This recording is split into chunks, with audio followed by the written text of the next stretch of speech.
the size of a Boeing 757, is approximately 125 feet in width. Yet images of the impact at the Pentagon show a hole no bigger than 16 feet. The engines of a 757 would have made a puncture this big, never mind the whole plane.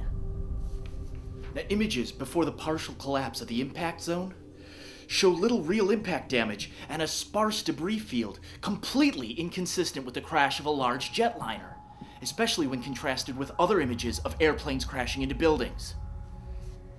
Top Pentagon officials canceled their September 11 flights on September 10th. San Francisco Mayor Willie Brown, following a security warning from the White House, canceled a flight into New York that was scheduled for the morning of 9/11. On April 29, 2004, President Bush and Vice President Cheney would only meet with the commission under specific clandestine conditions. They insisted on testifying together and not under oath. They also demanded that their testimony be regarded as a state secret. To date, nothing they spoke of that day exists in the public domain. Finally, Mr. President, a few days after the attack, several newspapers, as well as the FBI, reported that a paper passport had been found in the ruins of the World Trade Center.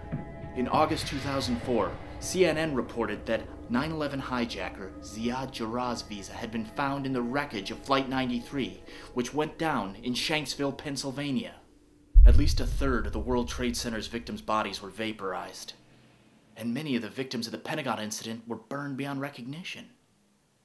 And yet, visas and paper passports, which identify the perpetrators and back up the official version of events, we are told these documents survived explosions that melted steel buildings? Well, as I said earlier, you showed up today focused and organized. And regardless of how I feel about the material you've presented, I must commend you on your dedication and zeal.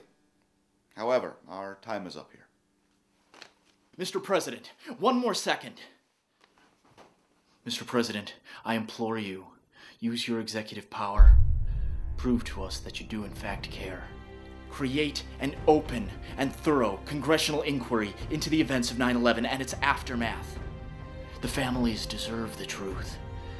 The American people and the rest of the free world deserve the truth. Mr. President, make sure you're on the right side of history. I am on the right side of history. Thank you, Charlie. My staff and I will be in touch.